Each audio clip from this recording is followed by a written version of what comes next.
Shalom. Semua baik? Puji Tuhan. Khotbah saya, Tuhan berdaulat atas semua hal. Tuhan berkuasa atas segala sesuatu. Kita harus percaya Tuhan berkuasa atas langit dan bumi. Di Matius 28 sudah dikatakan Yesus telah diberikan kepadaku kuasa di sorga dan di bumi.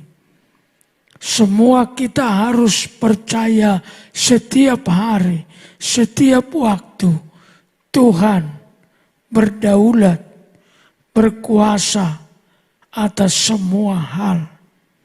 Tetapi jangan lupa, filosofinya adalah kita harus melakukan bagian kita dan Tuhan melakukan bagiannya.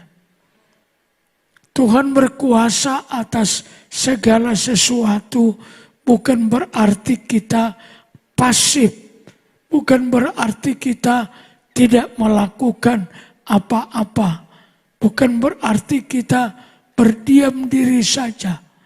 Tetapi yang harus kita pegang adalah otoritas atas segala sesuatu ada di dalam tangan Tuhan.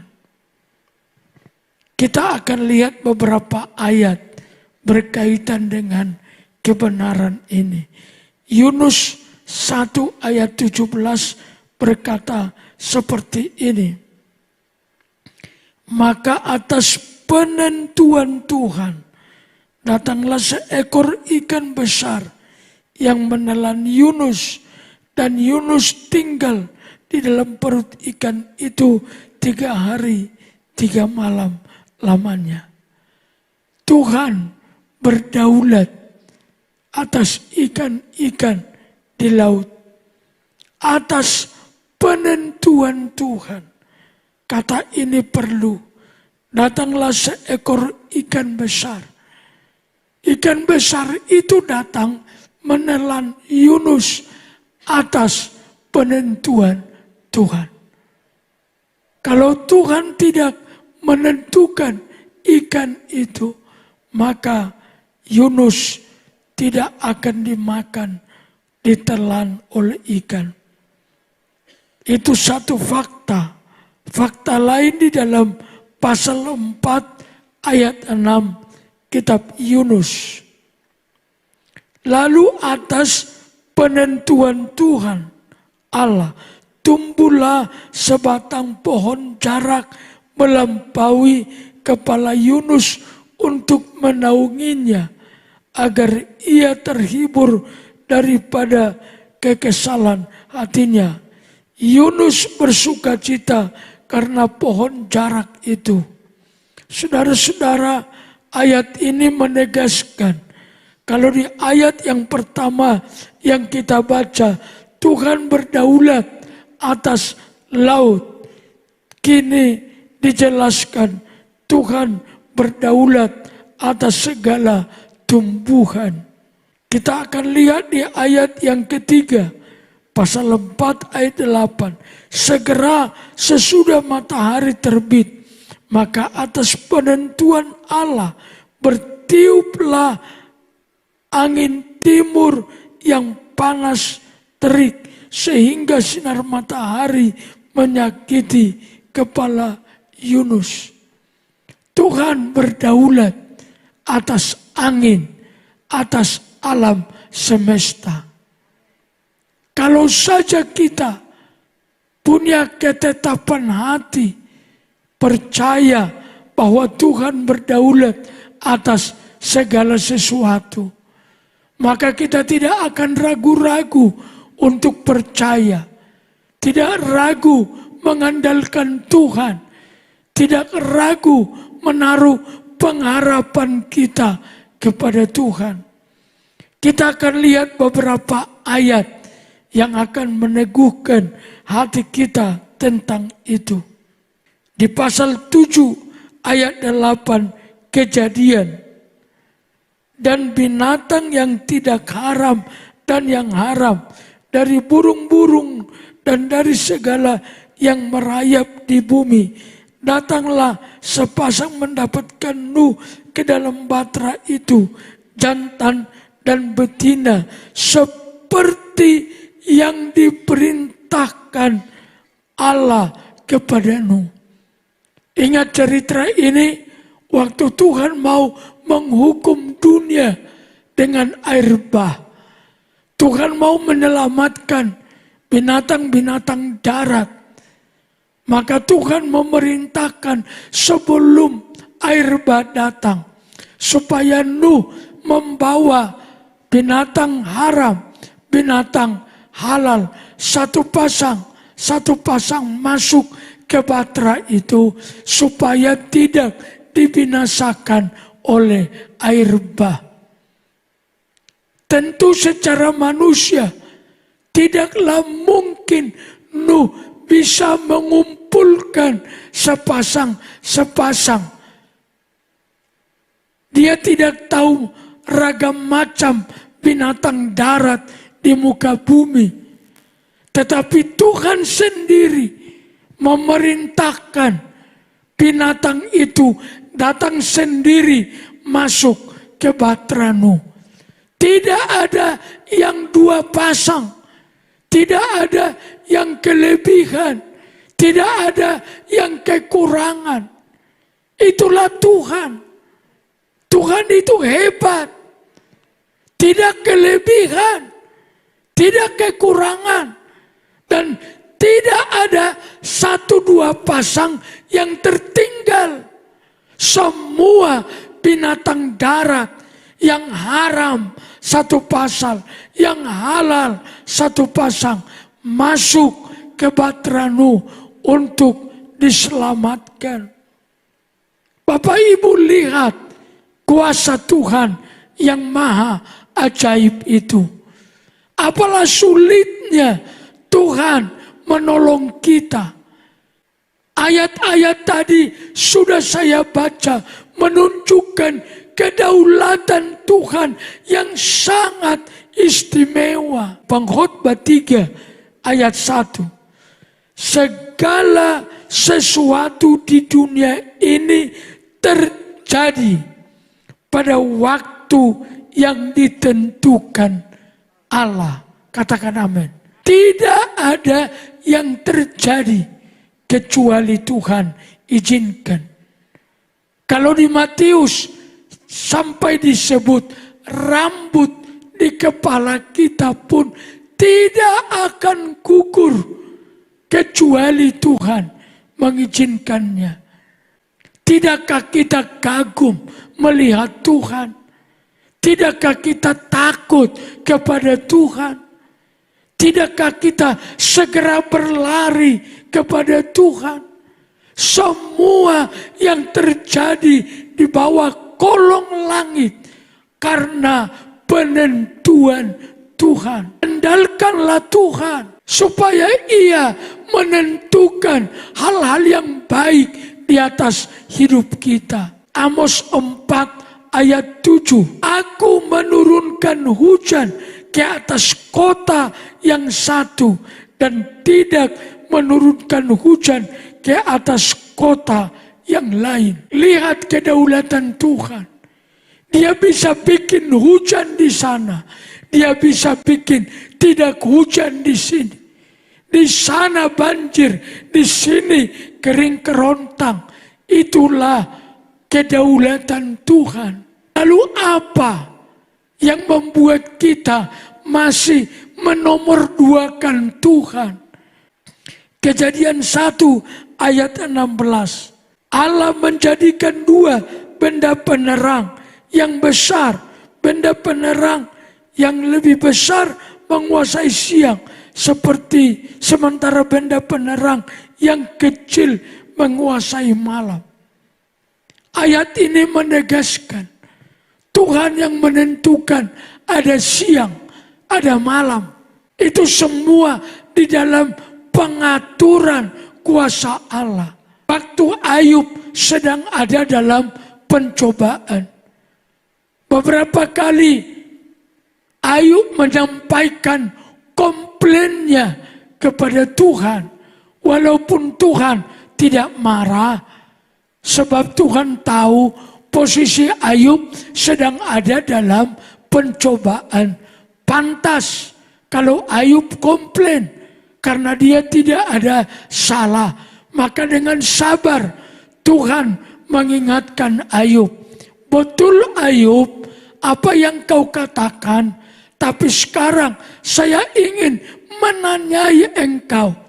Waktu matahari terbit, kau di mana? Apa yang kau bisa lakukan? Waktu matahari terbenam, apa yang engkau bisa perbuat?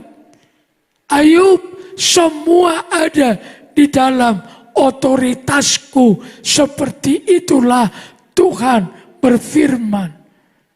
Dan faktanya, setelah semua selesai, ada juga waktunya Tuhan memberkati Ayub. Saya didorong oleh Tuhan mengingatkan kita supaya kita tidak bermain-main buat kesempatan yang Tuhan beri. Ayat-ayat berikut ini akan menegaskan selanjutnya. Mazmur 37 ayat 23. Tuhan menetapkan langkah-langkah orang yang hidupnya berkenan kepadanya. Katakan amin. Tuhanlah yang menetapkan langkah-langkah kita. Kita boleh merencanakan. Kalau Tuhan tidak setuju, tidak akan terlaksana. Di dalam terjemahan versi mudah dibaca ditulis begini. Tuhan menuntun kita bagaimana seharusnya kita hidup. Dan dia senang apabila dia melihat orang hidup seperti itu. Dia suka melihat kita hidup sebagaimana seharusnya menurut beliau. Jangan anggap ringan kedaulatan Tuhan. Kalau Tuhan tidak lindungi kita, ada-ada saja bisa terjadi. Jadi hati-hati, waspada, apa artinya? Dekatlah dengan Tuhan. Berserahlah dengan Tuhan. Jangan bikin ibadah seperti kegiatan yang bisa dipilih. Hari Minggu Tuhan yang beracara. Tuhan yang undang kita. Saya sudah bilang itu bolak-balik. Hari Minggu itu bukan urusan gembala. Tuhan punya gawe. Seharusnya kalau hari Minggu doanya jangan bilang datanglah Tuhan berkati kami. Tuhan sudah datang. Dia sedang menunggu kita. Dia mau berfirman. Satu minggu kita ngomong sama Tuhan. Hari Minggu dia mau ngomong. Jadi jangan dianggap remeh. Tuhan berdaulat atas segala sesuatu. Amsal 16 ayat 9. Hati manusia memikir-mikirkan jalannya, tetapi Tuhanlah yang menentukan arah langkahnya.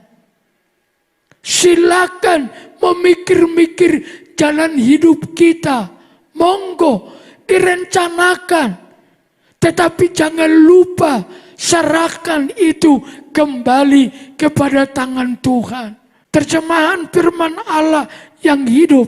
Manusia dapat membuat rencana, tetapi Allah yang menentukan jalan hidupnya. Manusia boleh merencanakan, tapi Tuhan yang menentukan. Kalau selama ini kita terbiasa tidak menyerahkan rencana kita kepada Tuhan dan kita tidak mendapat hukuman atau teguran apa-apa, bukan berarti Tuhan masa bodoh. Tuhan menunggu sampai waktunya tiba. Kita makin matang, kita makin dewasa. Baca Roma, kemurahan Allah adalah menuntun kita kepada kehendak Tuhan. Jadi jangan kita teruskan yang kurang bijak itu. Yeremia 10 ayat 23. Aku tahu ya Tuhan bahwa manusia tidak berkuasa untuk menentukan jalannya. Itu kata Yeremia. Yeremia di Alkitab berkata, ya Tuhan, aku tahu bahwa manusia tidak berkuasa untuk menentukan jalannya. Dan orang yang berjalan tidak berkuasa untuk menetapkan langkahnya. Kalau kita sekarang bebas jalan, itu anugerah. Ada orang hanya tersandung batu kecil, akibatnya bisa fatal.